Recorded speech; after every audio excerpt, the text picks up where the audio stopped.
नहीं हूँ, एजुकेशन के फील्ड से नहीं हूँ। मैं एक कलाकार हूँ, एक आर्टिस्ट हूँ, एक क्रिएटिव इंसान हूँ। और आप लोग बेहतर जानते हैं एजुकेशन के बारे में।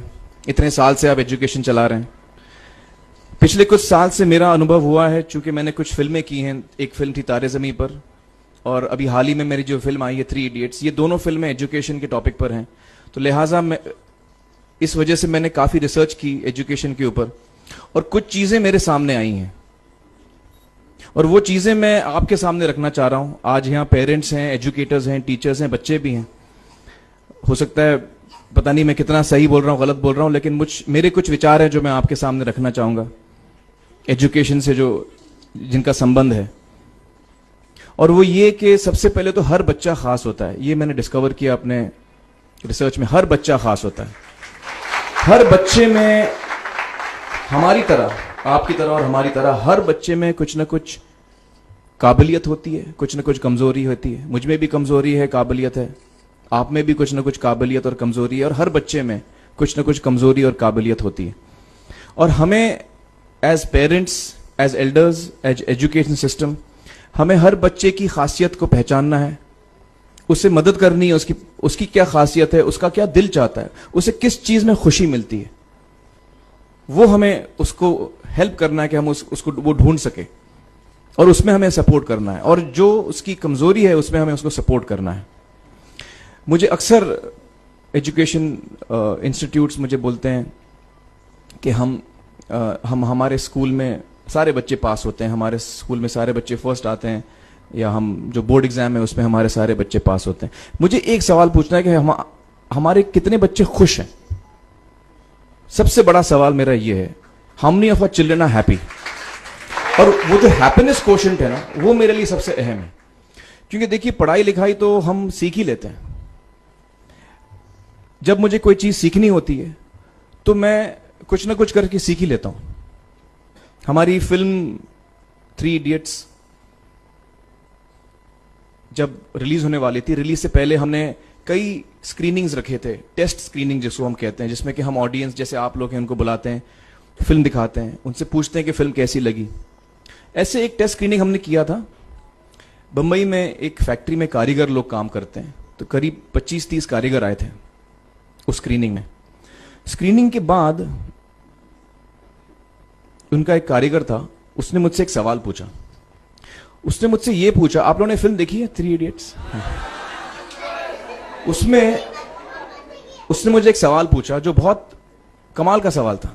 उसने मुझे ये सवाल पूछा कि सर, पिक्चर के अंत में हमें पता लगता है कि आप तो रणछोड़ दास थे ही नहीं, रैंचो तो थे ही नहीं आप, तो सर्टिफिकेट तो आपको मिला नहीं, वो तो जावेद जाफरी को मिल गया। तो आप इतने बड़े साइंटिस्ट कैसे बन गए? इतने बड़े पेटेंट्स, 400 पेटेंट्स, जापानी लोग आपके पीछे पड़े हैं, तो आपको सर्टिफिकेट तो मिला नहीं, तो आप इतने बड़े साइंटिस्ट कैसे बन गए? बहुत ही अहम सवाल है ये, बहुत ही इंपॉर्टेंट सवाल है। और ये जो मुद्दा है उसके हार्ट में जाता है ये, कि जब मैं एग्जाम के लिए रट के जवाब देता हूं और वो जवाब में मुझे नंबर मिलते हैं और मैं पास हो जाता हूं, तो मेरे हाथ में एक पर्चा आता है जो मुझे कहता है कि मैं पढ़ा लिखा हूं। लेकिन वाकई में पढ़ा लिखा हूं या नहीं, ये अभी तक हमको श्योर मालूम नहीं है। लेकिन जब आप नॉलेज चाहते हैं कि आपको मिले, विद्या मिले आपको, तो फिर वो कागज का मायने कुछ होता नहीं है। तो मैंने उसको जवाब में 2 सवाल पूछे। मैंने बोला उसको कि भैया, आपको क्या लगता है मैं अच्छा एक्टर हूं? उसने बोला हाँ, देश भर में आप सब लोग मानते हैं आपको, आप अच्छे एक्टर हैं। मैंने उससे कहा कि भैया, मेरे पास कोई सर्टिफिकेट नहीं है जो कहता है कि मैं अच्छा एक्टर हूं। मेरे पास कोई कागज नहीं है जो मुझे बोलता है कि मैं अच्छा एक्टर हूं। मैंने फिर उससे एक सवाल पूछा कि मैंने सुना आप बहुत अच्छे कटर हैं, आपके जो बॉस मुझे बताते हैं कि आप उनके मेन कटर हैं और आपकी बड़ी इज्जत करते हैं वो। आपके पास कोई पर्चा है, सर्टिफिकेट है जो मुझे बताता है कि आप कटर हो? उसने बोला नहीं सर। तो मैंने बोला आपका जवाब आपको इधर ही मिल गया। Education is beyond marks, education is beyond grades, education is what you learn. और मेरी इच्छा है कि हिंदुस्तान में हम एजुकेशन को इस नजरिए से देखें कि हम अपने बच्चों को वाकई शिक्षा दें। और शिक्षा हम खुशी से दें, क्योंकि शिक्षा में सिर्फ ज्ञान नहीं होता, शिक्षा में एक और चीज मिली हुई होती है, वो ये है कि हम अपने बच्चों को डेवलप करते हैं एज ह्यूमन बींग्स। आगे चल के वो जिंदगी में अच्छे इंसान बने, आगे चल के वो अपने पैरों पे खड़े रह सकें, आगे चल के वो इज्जत की जिंदगी जी सकें, आगे चल के वो दूसरों के बारे में ध्यान रखें, आगे चल के वो किसी के चेहरे पे मुस्कुराहट ला सकें, आगे चल के वो किसी की मदद कर सकें। This is what we should develop of our children. ये मेरी फीलिंग है। मैं जहां भी देखता हूं, ये मेरे साथ भी हुआ है जब मैं छोटा था।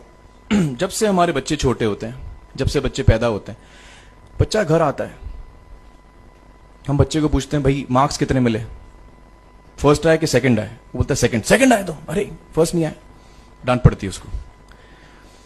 जो बोलता है मैं 10th आया तो उसकी तो हालत ही बुरी हो जाती है। बच्चे को लगता है यार ये फर्स्ट आना बड़ा जरूरी है। उसको रेस में हम पूछते हैं तुम रेस में फर्स्ट आए कि सेकंड आए? में हम उसको बचपन से, जब से वो केजी लोअर केजी में होता है, जब लोअर केजी में रेस होती है, चमचा मुंह में लगा के उसमें नींबू डाल के भागते हैं। उसमें भी हम बच्चे को पूछते हैं अरे मेरा बेटा फर्स्ट आएगा, ला ओ बेटा मेरा फर्स्ट आना, मतलब पेरेंट्स चिल्ला रहे हैं बेटा भागो, मतलब नींबू लेके भागो। तो उसमें होता क्या है कि बच्चे को लगता है कि यार ये बड़ा जरूरी है। मेरे पेरेंट्स को हमेशा, मेरे पेरेंट्स मुझे एक ही सवाल पूछते हैं, मैं फर्स्ट आया कि नहीं। उसके जहन में ये बात बैठ जाती है कि मेरे को अव्वल आना है, मेरे को कंपीट करना है, मेरे को बाकी लोग से आगे निकलना है। टीचर्स भी यही सवाल उसको पूछते हैं आमतौर पे, मेरे साथ हुआ है।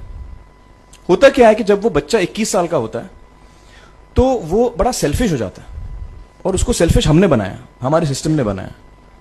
वो अपने बारे में सोचता है और किसी के बारे में नहीं सोचता, क्योंकि यही हमने उसको ट्रेन किया बचपन से।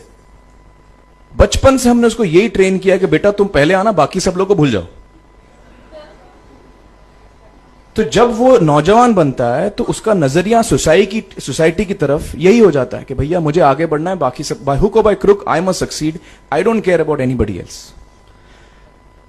मेरा ये दिल कहता है, मेरा ये दिल चाहता है कि अगर हम जितने यहां पेरेंट्स हैं, एडल्ट्स हैं, यंगस्टर्स हैं जो कल जाके पेरेंट्स बनेंगे, अगर हम अपने बच्चों को ये सीख दें जब वो छोटे हैं, जब वो घर आए हम उसको ये सवाल पूछें, ये नहीं पूछें कि मार्क्स कितने मिले, उसको ये पूछें कि बेटा आज तुमने किसकी मदद की,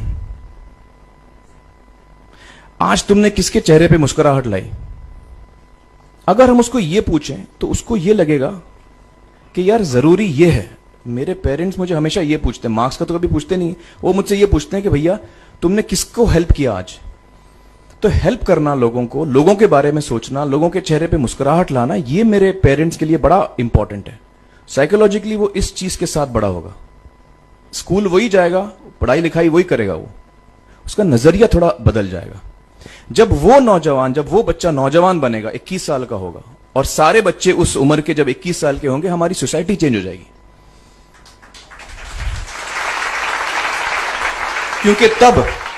क्योंकि तब हमारी सोसाइटी में ऐसे नौजवान होंगे जो खुद के बारे में नहीं सोच रहे, दूसरों के बारे में सोच रहे हैं।